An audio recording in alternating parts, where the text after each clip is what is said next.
নমস্কাৰ এই মুহূৰ্তত আহিছে সন্ধিয়া কেইবাটা গুৰুত্বপূৰ্ণ খবৰ আজি হৈছে 16 মে দিবলৈ সন্ধিয়া কেইবাটা গুৰুত্বপূৰ্ণ খবৰ আপুনি যদি অৰুণোদয় হিতাধিকাৰী হয় তেন্তে আপোনাৰ বাবে আহি পৰিছে ভাল খবৰ কিন্তু এতিয়াৰ পৰা অৰুণোদয়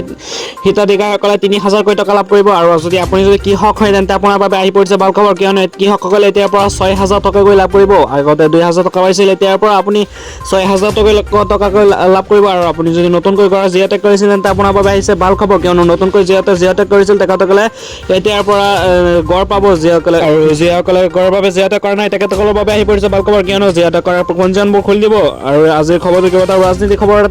খবৰ লগতে অৰাজনৈতিক খবৰবোৰ যোগতা হৈছে আৰু এনেকুৱা ধৰণৰ খবৰসমূহ নিতৌ চাবলৈ চেনেলটো ছাবস্ক্ৰাইব কৰি ভিডিঅ'টো এটা লাইক কৰি দিব লৈছোঁ আজি সন্ধিয়া প্ৰথমটো খবৰ পাকিস্তানৰ নাম ইতিহাস আৰু বুকুলৰ পৰা নাইকিয়া কৰি দিয়া হ'ব বুলি মন্তব্য কৰিছে ভাৰতৰ বিৰুদ্ধে যে ষড়যন্ত্ৰত লিপ্ত হ'লেই বৰ ভয়ংকৰ পৰিণাম ভুগিব লাগিব পাকিস্তানে এনেকুৱা ধৰণৰ মন্তব্য কৰিছে পাকিস্তানক অন্তিম সকীয়নি দিছে ভাৰতীয় প্ৰধান সেনাই এনেকুৱা ধৰণৰ মন্তব্য কৰিছে যে পাকিস্তানৰ নাম বিশ্ব ইতিহাসৰ পৰা বুকুলৰ পৰা মুছি দিব যদি কেতিয়াবা তেখেতে ভাৰতৰ বিৰুদ্ধে ষড়যন্ত্ৰ কৰে তেন্তে এনেকুৱা পৰিস্থিতি কৰিব যে পাকিস্তানৰ নাম ইতিহাস আৰু বুকুলৰ পৰা নাইকিয়া কৰি দিব পাকিস্তানক অন্তিম সকীয়নি দিছে ভাৰতীয় সেনা প্ৰধানে এনেকুৱা ধৰণৰ সকীয়নি দিছে দিবলৈ আন এটা গুৰুত্বপূৰ্ণ খবৰ অৱশেষত কংগ্ৰেছৰ বাবে আহিল ডাঙৰ খবৰ কিয়নো এইবাৰ বিধানসভাত বিৰোধী দলপতি আসন লাভ কৰিছিল 19টা কংগ্ৰেছে লাভ কৰিছিল 19টা বিধানসভাত বিৰোধী দলপতিয়ে নিৰ্বাচন পুৰণি নিয়মৰ সলনি এতিয়াৰ পৰা কমেও 13জন বিধায়ক দলেই পাব বিৰোধী দলপতিৰ মৰ্যাদা অৰ্থাৎ কংগ্ৰেছৰ দলত যিহেতু 19জন বিধায়ক থকা কংগ্ৰেছ দল লাভ কৰিছিল বিৰোধীয়ে দলপতিৰ আসন কোন হ'ব বিৰোধী দলপতি এয়া হৈছে মন্তব্য আপুনি কমেণ্ট বক্সৰ জৰিয়তে জনাওক 18জন সংখ্যালঘু আৰু এজন যিহেতু হিন্দু আছিল আৰু কংগ্ৰেছত এতিয়া কাৰ মূৰত উঠিব মুকুট যিহেতু 19জন বিধায়কৰ ভিতৰত 18জনেই মুছলমান সংখ্যালঘু আৰু এজন মাথো হিন্দু জয়প্ৰকাশ দা এতিয়া কাক দিব বিৰোধী দলপতি সভাপতি কাক দিব এয়া হৈছে জানিবলগীয়া হৈছে আন এটা গুৰুত্বপূৰ্ণ খবৰ যুদ্ধৰ পৰিস্থিতি সলনি নহ'লে শীঘ্ৰেই বিশ্বত আহিব ভয়ংকৰ পৰিস্থিতি কিয়নো এতিয়া বিশ্বত যুদ্ধ চলি আছে সেইকাৰণে ইৰাণ আৰু আমেৰিকাৰ যুদ্ধৰ ফলত ভাৰতত বা অন্যান্য ৰাষ্ট্ৰসমূহতো ইন্ধনসমূহৰ প্ৰভাৱ পৰিছে কিয়নো ইন্ধন আৰু তেল পেট্ৰল ডিজেল এইবোৰ ব্যৱহাৰ বা আমদানি ৰপ্তানি হোৱাটো যথেষ্ট অসুবিধা হৈছে কিয়নো ইৰাণে ইতিমধ্যে হৰমুজ প্ৰণালী বন্ধ কৰি দিছে হৰমুজ প্ৰণালীৰ জৰিয়তে ভাৰতত বা অন্যান্য ৰাষ্ট্ৰসমূহত তেলবোৰ অহা যোৱা কৰিছিল এতিয়া আৰু তেলবোৰ নাহে সেইকাৰণে এই পৰিস্থিতিত বেয়া হ'বলৈ দিশে গতি কৰিছে আন এটা গুৰুত্বপূৰ্ণ খবৰ নেদাৰলেণ্ডত উপস্থিত হৈছে ভাৰতৰ প্ৰধানমন্ত্ৰী নৰেন্দ্ৰ মোদীয়ে ভাৰত কথক ভাৰত নাট্যম নৃত্যৰে প্ৰৱাসীয়ে ভাৰতীয়ক আদৰি লৈছে ভাৰতীয় প্ৰধানমন্ত্ৰী নৰেন্দ্ৰ মোদীক আদৰিছে ভাৰত নাট্যম নৃত্যৰে নেদাৰলেণ্ডত উপস্থিত হৈছে ভাৰতৰ প্ৰধানমন্ত্ৰী আজি 16 মেত নেদাৰলেণ্ড বিশ্ব ভ্ৰমণৰ বাবে মৰিদিয়ে আগজাননী দি দিছিল এতিয়া আৰু নেদাৰলেণ্ডত উপস্থিত হৈছে ভাৰতৰ প্ৰধানমন্ত্ৰী নৰেন্দ্ৰ মোদী কথক ভাৰত নাট্যম নৃত্যৰে তেওঁক ভাৰতীয় আদৰি লৈছে তেখেতক প্ৰধানমন্ত্ৰীগৰাকীক দিবলৈ আন এটা গুৰুত্বপূৰ্ণ খবৰ 21 জুনত পুনৰ অনুষ্ঠিত হ'ব নিট ইউজি পৰীক্ষা কিয়নো ইউজি পৰীক্ষা মেডিকেল এণ্ট্ৰেন্সৰ পৰীক্ষাৰ পেপাৰখন লিক হোৱাৰ ফলত এইবাৰ NTI নেশ্যনেল টেষ্টিং এজেঞ্চিয়ে বাতিল কৰিছিল নিট পৰীক্ষা বাতিল কেঞ্চেল কৰাৰ পাছতে আকৌ পুনৰ অনুষ্ঠিত কৰা হ'ব 21 জুনত হ'ব পুনৰ পৰীক্ষা তাৰপিছত 22 লাখৰ অধিক প্ৰাৰ্থী অৱতীৰ্ণ হ'ব পৰীক্ষাত এইবাৰ পৰীক্ষাৰ লিক আগত ফাদিল হোৱাত দুজন অভিযুক্তক ধৰিছে নিটৰ প্ৰশ্নকাকত ফাদিলৰ সৈতে জড়িত আছিল দুই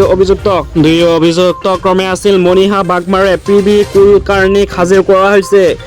ৰাউছ এনিউ আদালতত দুই অভিযুক্তক 14 দিনৰ জিম্মাত ৰখা হৈছে আবেদনৰ সন্দৰ্ভত সিদ্ধান্ত স্থগিত আদালতে প্ৰশ্নকাকত ফাদিলৰ সৈতে জড়িত আছিল মনীষা বাগমাৰ আৰু PB কুলকাৰ্ণীক এখেত 10জনক দুই অভিযুক্তক 14 দিনৰ জিম্মাত ৰাখিছে প্ৰশাসনে পুলিচে অৰ্থাৎ আৰক্ষীয়ে ৰাখিছে তেখেতসকলক 14 দিনৰ জিম্মাত ৰখাইছে আদালতত সিদ্ধান্ত স্থগিত আদালতৰ দিবলৈ আন এটা গুৰুত্বপূৰ্ণ খবৰ আপুনি যদি নতুনকৈ জিঅ'টেক কৰিছিল ইলেকশ্যনৰ আগত যদি জিঅ'টেক কৰিছিল তেন্তে আপোনাৰ বাবে আহি পৰিছে ভাল খবৰ কিয়নো যিসকলে জিঅ'টেক কৰিছিল তেখেতসকলে ঘৰ লাভ কৰিব শীঘ্ৰেই কিয়নো মুখ্যমন্ত্ৰী হিমন্ত বিশ্ব শৰ্মাই শপত গ্ৰহণৰ পিছতেই লৈছে এই পদক্ষেপ আপুনি যদি জিঅ'টেক কৰিছিল তেন্তে আপুনি লাভ কৰিব চৰকাৰী ঘৰ আপোনাৰ লিষ্টটো ইতিমধ্যে আহি পৰিছে আৰু আপুনি যদি কৰা নাই তেন্তে আপোনাৰ বাবে আহি পৰিছে ভাল খবৰ কিয়নো বিগত পৰৱৰ্তী 5 বছৰত শপত গ্ৰহণ কৰাৰ পিছতে মুখ্যমন্ত্ৰীয়ে ডাঙৰ পদক্ষেপ লৈছে 15 লাখৰ অধিক ঘৰ দিব বুলি মন্তব্য কৰিছে মুখ্যমন্ত্ৰী হিমন্ত বিশ্ব শৰ্মাই বিগত পৰৱৰ্তী 15 বছৰত দিব বহুতো ঘৰ আৰু আপুনি যদি জিৰ'তে কৰিছিল তেন্তে আপোনাৰ ঘৰৰ লিষ্টটো আহি পৰিছে আপোনাৰ পঞ্চায়তৰ সভাপতিৰ হাতত লিষ্টটো আহিছে আপুনি গৈ তাত গৈ চেক কৰিব পাৰে আপোনাৰ লিষ্টত নাম আহিছে নে নাই দিবলৈ চান এটা গুৰুত্বপূৰ্ণ খবৰ নগাঁৱৰ মৰিকলং ডকাইতি কাণ্ডৰ মূল অভিযুক্ত আহত হৈছে বুলি জানিব পৰা গৈছে ইতিমধ্যে নিহা নগাঁৱৰ ভৰঘাটৰ আৰক্ষী বাহন দুৰ্ঘটনাগ্ৰস্ত চুৰি সোণ বিচাৰি ৰাজীৱক লৈ আৰক্ষীয়ে চলাইছিল অভিযান চুৰি সোণ বিচাৰি যিবোৰ সোণ চুৰি কৰিছিল তেখেতৰ ৰাজীবুল ইছলামে তাৰপিছতে তেখেতক লৈ চলাইছিল অভিযান আৰক্ষীয়ে অভিযানৰ সময়ত আৰক্ষীৰ বাহনত খুন্দা আন এখন বাহনৰ খুন্দাত দুয়োখন ভৰি এখন হাত গুৰুতৰভাৱে আঘাত হৈছে ৰাজীবুল ইছলাম নামৰ ডকাইতটোৰ ঘটনাত আৰক্ষী বিষয়া বিমান গগৈসহ আহত দুই আৰক্ষীয়েও আহত হৈছে দুৰ্ঘটনাত ৰাজীবুলক সংকটজনক অৱস্থাত নগাঁও চিকিৎসালয়ত ভৰ্তি কৰাইছে ৰাজীবুল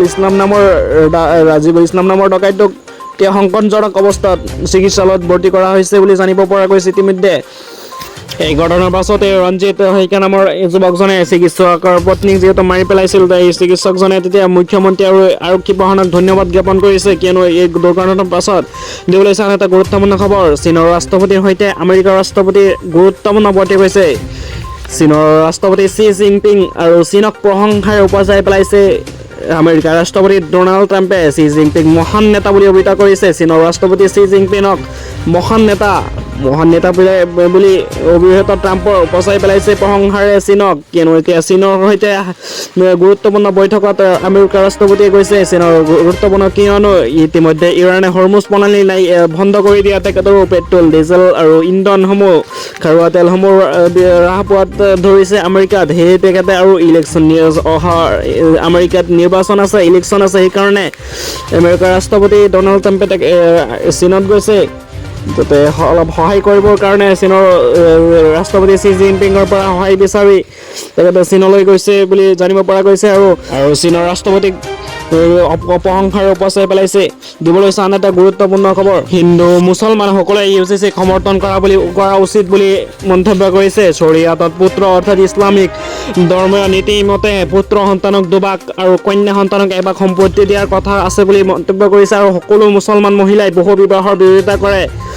আপুনি যদি মুছলমান হয় তেন্তে আপুনি ইউজিচিক সমৰ্থন কৰা উচিত কিয়নো এতিয়াৰ পৰা ছোৱালী আৰু কন্যা সন্তান ছোৱালী সন্তান আৰু পুত্ৰ সন্তান দুয়োকে সমান সম্পত্তিৰ অধিকাৰ দিব লাগিব ইউজিচি উল্লেখ আছে যে পুত্ৰ সন্তানক আৰু